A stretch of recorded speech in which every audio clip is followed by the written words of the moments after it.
My name is Hazel Millisham, and this is the Light on Leeds podcast, where we look at the amazing things that people in Leeds are doing, the brilliant people who are doing them, and you even get a song at the end of each episode. This week's guest is Vanessa Matthews, who runs Flamenco de Leeds, which, as the name suggests, is a place where you can learn to flamenco dance, you learn about the rhythms and the music. It just sounds absolutely amazing. I didn't know anything about flamenco, but Vanessa talks about it very eloquently, and I think you will enjoy the episode. On this week's episode of the Light on Leeds podcast, I'm speaking to Vanessa Matthews from Flamenco de Leeds. Hello, Vanessa. Hello, hi. Thank you so much for connecting with me today to tell me more. Tell me everything I need to know. What is flamenco? Oh, okay. Flamenco is an art form originating really from, or most popularly associated with the south of Spain, Andalusia, from gypsy communities. It's travelled over from sort of India and through Europe, ending up in Spain. And people really associate it with clapping and stamping and beautiful polka dot dresses. But it's a sad story, really, of the plight of people who were outcast from society. Many of the earliest songs are very sad, about poverty and hunger, and life being hard, really. Some things we can really equate to in current times. Generally it consists of it started with the song. When it first came, the stories came through the cante, the song, sometimes accompanied by the sound of a rhythm being beat on a hammer and an anvil. Okay. Quite often the gypsies were blacksmiths out on the very edge of society, and that turned into, then the guitar came along, and the dance. And occasionally you'll see a cajon, a wooden box that people will sit on and play as a drum. That's pretty recent. Paco de Lucia, one of the most famous, influential guitarists of modern times, went over to South America and met up with Kaitra Soto, a Peruvian cajon player who, and they brought that back into flamenco. So that's quite a modern thing. Mm-hmm. But generally, that's the origin. Wow, fascinating! I did not know that about the history of it at all. Yeah. And how have you personally got involved in flamenco? Mine was a story of intrigue, really. I used to dance as a teenager. I did contemporary and jazz and ballet, and loved it. But then, life kind of moves on. And I didn't dance for decades. And I used to treat myself every payday to a CD I knew nothing about, and that would often come from the world music section. Mm-hmm. And I listened to, it wasn't traditional flamenco originally, it was sort of flamenco hip-hop almost. And okay. I loved it, and it made me explore the rhythms, and it made me want to move. I just found it really inspiring and rousing somehow. And the local dance centre, Yorkshire Dance at the time, had classes. And I thought, you know what, nothing ventured, nothing gained. I should go and try it out. And that was it. You were smitten. Absolutely, yeah. I was in my mid-30s. It was 2010 I started. And yeah, it's one of those things you just want to learn more and more. And there's always more to learn. And so you started in 2010 for yourself. Yes. Obviously you loved it so much you wanted to sort of spread the word and get other people involved. How did Flamenco de Leeds come about? It initially came about, a fellow dancer had got in touch with some, or she'd been in touch with some performers. One of our old teachers had put a few of us in touch with performers who like to travel and do workshops, and a fellow dancer had sort of done some events, wanted to go get some help because it's a lot of work. Mm-hmm. We worked together for a while, and then sort of interest split off, and she went and concentrated on her business, and I carried on really with sort of running the classes and carrying on with the events. I really like the traditional side of flamenco.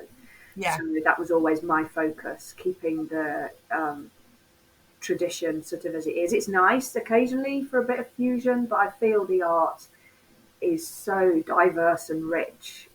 I like to respect its natural kind of form in a Yeah. way. So Yeah. yeah, so I carried on, and yeah, once you start getting a name for yourself and word spreads among performers, people get in touch, or you learn of new people you respect and want to find out more about. And Mhm. um, I mean, obviously, Brexit makes it slightly trickier for us these days, but Yeah, I can imagine. getting people over to perform, and then we'll if we get people coming to perform for us, we generally have workshops involved. So we'll have singing, guitar, dancing, and palmas, the rhythm. Every single song has a different rhythm of clapping, and it's really good to understand the compass and how it fits and how you understand it and interpret it, whether you're dancing, singing, or playing guitar. So Right, that's it. That's fascinating. yeah. Brilliant. So people can obviously come along to Flamenco de Leeds and they can learn any of those aspects. Yeah, we run weekly dance classes. At the Mhm. moment, I have links with some amazing guitar teachers. Samuel Moore can be found on his website. He is an incredible performer and a very patient and amazing teacher. He's learnt with Juan Martin in Spain for many years, and there's a number of other guitarists that I know who teach really really well. So I don't arrange weekly classes with those, but if anybody wants to learn guitar, I have lots of people I can put them in contact with. Yeah. Cante, the singing, it's hard to find somebody teaching in Leeds. Mm. But generally, when people come over from Spain, we try and learn as much as we can. It's something we should really build on here. And so you mainly concentrate on the dance aspect. Yeah, for me, I run three at the moment, three sometimes four classes a week for every level. My teachers, Ariana Armanakis and Ali Herman. One's local, Ali's from Manchester, and Ariana is currently a university student here. But they're incredible teachers, and can really take people from beginner level to a sort of dancing level really really quite quickly. And then it's just about technique and building it up. But yeah, the dance classes are mainly what I focus on a weekly basis. And what would you say is the age range of people who are interested in flamenco? Anything. I'd love to arrange a class for children. It's something that I Yeah. don't do at the moment. I have had inquiries. I need enough interest to be able to make it Yeah. work. Obviously, I can't subsidise the classes. They have to really self fund. But I'd love to get more children into it. But really, anybody from teenage to my oldest students in her mid 80s. Oh, wow. It's people can get involved. We're grown ups. We can choose to engage as much or as little as we want to. If you're having an off day and you want to sort of be at the back and watch more and take it in your own way, that's not something we mind people learn in different ways, as long as you're not disrupting the rest of the class, which people wouldn't. It's fine. Mobility issues can be addressed. We've Yeah. done things in old people's home. If you can bang your stick, you can get involved in a rhythm, or if you can clap your hands or just shout ole and get involved. it's Yeah. it's all immersive really, so it can go over any age range really. It's brilliant for that. Yeah, fantastic. And so whereabouts do your classes take place? I use two local studios. I use Yorkshire Dance, which is near the BBC by the bus station in central Yeah. town, and Dance Studio Leeds in Mabgate Mills. They're both excellent studios. We need a sprung wooden floor because we need to make the noise. Our shoes have heels. with nails and nails in the toes as well. So we have to Oh, be able to okay. hear the rhythms that we're stamping out. So we need a wooden floor. But those studios both service us really, really well. So Oh, excellent. mm, And how have you found it?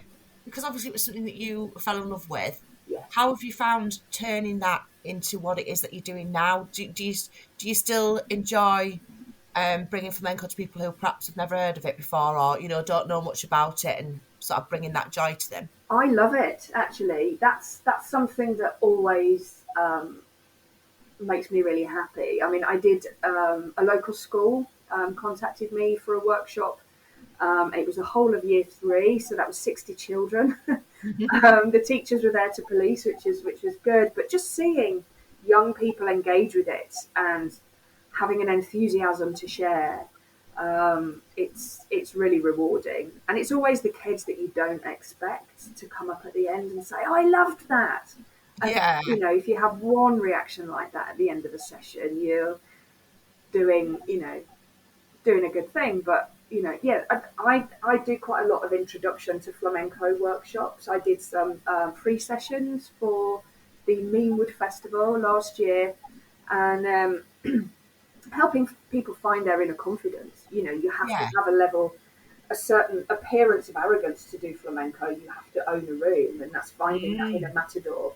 and and I really enjoy that, and just bringing, like, starting with a real basic rhythm of clapping or stamping, and then people realizing they're doing it.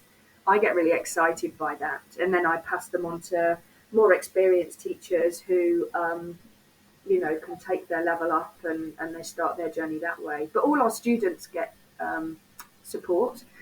Anybody that comes to my classes, they I make sure they know they can email me at any time if they want ideas for things to watch on YouTube, or help finding shoes or skirts, or anything to do with it. They can ask for advice, and we're always here to really try and make it as enjoyable as possible. yeah, definitely. And so, do you actually get to see people's confidence grow then? Because, like you Yes, say, you have to have a certain amount of yeah, sort of arrogance and swagger to yeah. take those roles in the dance. Yeah, yeah, it's amazing. You see people come, and that you know what it's like when you join an evening class or a dance class or anything for the first time. People arrive sort of that hesitation and trepidation, not knowing what to expect, and both Ali and Ariana are really good at putting people at ease, and you just. I'll pop into all my classes at some point over the term if I can, make sure people know me, and yeah, you see the confidence grow. As soon it's something that is not natural for us unless you grow up in Spain with the culture. Our bodies Yeah, don't move like that naturally. Getting your wrists to curl is something that is it takes practice and it takes time.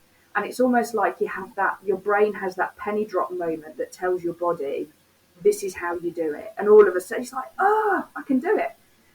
And but it takes that perseverance and patience of going to a few classes and thinking, oh, this is much harder than I thought it was going to be. But you do get there, and you see people's light bulb moments, and it's amazing.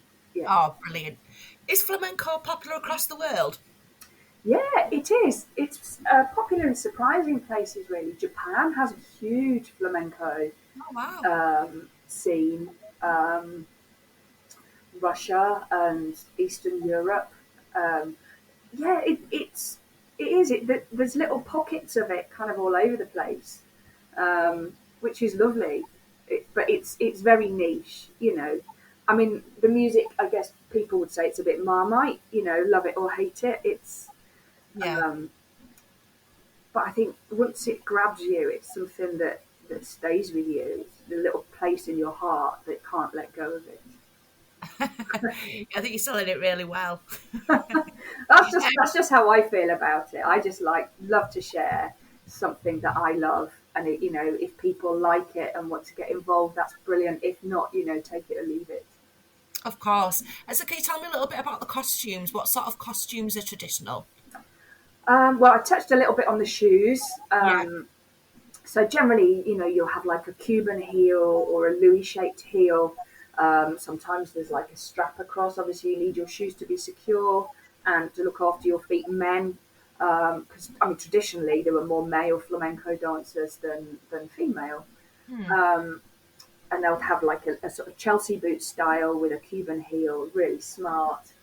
But yeah, there's nails in the heels and the toes to make a real rounded sound, Hmm. and different sounds. There's real subtleties as to whether you go in your heel or your toe or your full foot. So Okay. and the rhythms that you tap out with your feet can be quite complex or simple, just fitting in with the music of that particular song and the rhythm. And then the skirts, either a dress or a skirt. Traditionally, there's polka dots and ruffles and sometimes lace, and a flower in the hair, a lovely big rose in the hair, and a comb. Yeah. Um, yeah, hair in a bun. Quite often there's a scarf with fringe that can be used to dance with, and fans, guaqueras, which is a has another story of Latin America, flamenco going or the Spanish going over to South America and then bringing back culture there, sort of Hmm. Cuban guaqueras, which then became a flamenco palo. So that's a real lovely fusion, traditionally done with a fan. So yeah, it's but generally, lovely long flowing skirt. The movement of the skirt mimics the cape of a matador. I mean, for me, All right. I'm happy that bullfighting is not as commonplace as it used to be, and I feel really the time for that is gone. Yeah. We feel differently about animal welfare now, and that's a good thing. And really the essence and spirit of bullfighting and the matador is kept alive in the movement of flamenco. You Yeah, and know, it's a much safer way for all. Absolutely. The waistcoats of the men, are very similar to the matador, the movements of, holding the waistcoat and moving the skirt. There's a lot of influence there. And yeah, I think that's kind of where it needs to stay, but it's important it's reflected as part of the Yeah. cultural history, really. Of course, yeah. So you obviously, it seems that you get different styles of flamenco. Does that depend on sort of areas, or like you said, like sort of Yeah. following the migration of people? Does that depend where they ended up? Absolutely. Well, partly, yes, absolutely. There are different areas, Jerez, Cordoba, um, Malaga, Seville, um, Cadiz. There's loads of important places where flamenco has its own style. Yeah, But also, it depends very much on the song, the cante. It all starts with the song. And there are some songs that are very sad. Quite often, the sad ones are the most beautifully melodic. The music I've chosen for at the end of the show is a Solea, and that's solitude. It's deeply sad and personal, but it's hauntingly beautiful. And Sigarius is about really desperate sadness and loss, and they're such beautiful beautiful songs. But then you'd have to approach it very differently if you were doing an alegrias, which means joy and it's happy and upbeat, or a bullerias, which is a cheeky sort of gypsy party song, and which is traditionally done at the end of a sort of flamenco party. It's a fin de fiesta, like the end of the party. yeah, Um, it goes into a bullerias where everybody takes their turn to kind of do a little bit, and even usually the musicians come in and do their little bit. It depends on the song and the music as well as the area. So yeah. there's lots of variables. It can be really interesting to compare and contrast.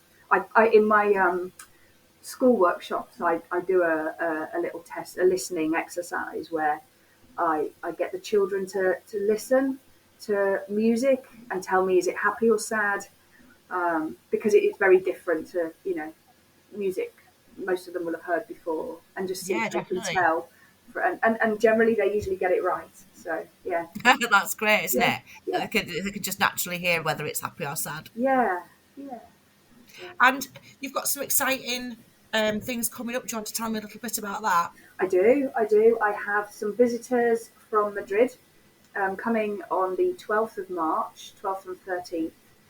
There's a dancer and a guitarist and singer.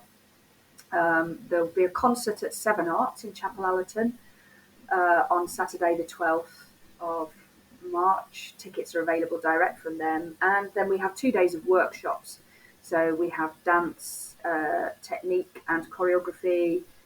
Palmas, just the clapping, really good for people that just want to get a feel of it and haven't done it before. Yeah. Cante, the song, and guitar. They're amazing artists. I've worked with all of them before, actually. But Natalia, the dancer, is a very, very good friend of ours. She's been coming over to Leeds for the best part of 15 years, probably, maybe even more. And these guys not only are amazing performers, they're brilliant teachers. So, yeah, we're really excited to see them. It's the first time we have visitors since before the pandemic. Oh, brilliant. And that So, must feel really great to be able to get back yeah, to and we things have like a great that. little community. We've got networks with, Manchester, Newcastle, Chester, Nottingham. So it's a really nice opportunity for enthusiasts and the community to come together and do something Yeah. we all love. Oh, fantastic. Yeah, Well, I hope everything goes brilliantly, and I'll make sure I thank put you. lots of links in the podcast notes so that people can click through and join in. Wonderful, And thank you. Vanessa, can I ask you how long have you lived in Leeds? I've lived in Leeds for 21 years now. Wow, Yeah, that's a long time. yeah. Could So you tell I wasn't local from the accent? I could tell, yes, but it's always best to check. Yeah. You never can be sure. Yeah, I But grew up in Birmingham and moved in at the end of year 2000. Um, yeah, I came to be with my then partner, ah, and I stayed. so yeah, so that means that you are definitely qualified to answer the three questions that I ask every guest. Oh, amazing. Okay. The first one being, what would you say is great about the city of Leeds? Oh, where do you start? Really, with Leeds. As I say, I grew up in Birmingham, which is hugely multicultural, Yeah. and to its credit, and I love that Leeds has such a diverse community Hmm. and vibrant access to, multicultural delights, be that food or, the festival, the Chapeltown Festival. Yeah. It's. I just think there's so much to learn about people and humanity and sociology in a multicultural city, and I love the melting pot of everybody coming together. I think that's fabulous in Leeds. Yeah, brilliant. I totally agree. And if you had to choose something that's not so great about the city, what would you choose? Do you know? I don't know. I was thinking about this. Um, Sometimes it's cold. My local bus service is a bit rubbish. I can't really think of anything. I love Leeds. I think it's brilliant. Oh, well, that's great. We Yeah. could just leave it there then. Yeah. And if somebody had been a resident of Leeds for a very long time, Yeah. would you be able to tell them about something that you would consider to be a hidden gem that they might never have heard of? Oh, I mean, in terms of, I live near Meanwood Park, and the Meanwood Yeah, Valley Trail, if you haven't done it, really deserves to be seen. You've got all the way along Woodhouse Ridge, um, through Meanwood Park, and up as far as Golden Acre, and there's some really amazing bits of history dotted around. From remnants of a time gone by. I'd say perhaps the Meanwood Valley Trail. yeah, that's a good one. Yeah. Yeah, lovely. And so you have chosen to feature a track. Can you tell me a little bit about the track and why you've chosen it, what it's called, and who it's by? Yeah. It is played. It's a Solea, which is one of the original palos and songs of flamenco. This is a guitar piece. It's played by my friend Samuel Moore, who is the most incredible flamenco guitarist. Um, and I just think it's melodically really beautiful. Solea is one of my favourite songs in flamenco. It's just the haunting melody um, and the rhythm. It's just beautiful. But Samuel is such an incredible player. Um, it's just really lovely to share his music. Yeah, it really is. It is. It's a beautiful track. It's not something that I would never necessarily, it's not something I would necessarily listen to. But when you sent it and I had a listen, it is really gorgeous. Yeah, good. I'm glad you enjoyed it. Yeah, definitely. And what will you be doing with the rest of your day today, Vanessa? Oh well, before I pick up my son from school, I've got a number of batches of cupcakes to make. I'm going to a wedding Ooh. party tomorrow, and so I'm making vegan cupcakes. So there's something for Oh, everybody. So that'll be my day, I think. that sounds like a pretty good day making Yeah, cupcakes. yeah, could be worse, couldn't it? Well, thank you so very much for coming along and telling me all about flamenco. And yeah, as I said, I'll put lots of notes in podcast notes so that people can click through and get involved and come along and find out more about flamenco. Lovely. Well, thank you so much for having me. It's been lovely to talk to you. You too. I very much enjoyed talking to Vanessa about Flamenco de Leeds. As I've said before, there'll be lots of links in the podcast notes where you can click through and join in. The guests that she's coming from Madrid sound amazing, and it would be great to pop along to Seven Arts and see them. Yeah, it was fantastic learning about flamenco. I didn't know very much about it at all, so let's hope we're all a little bit wiser about that. And the song that Vanessa chose is Solea, which I believe means solitude, by Samuel Moore, and it's a beautiful piece of music, and I really think that you will enjoy listening to it. See what you think. Have a good week, Leeds, and I will speak to you soon.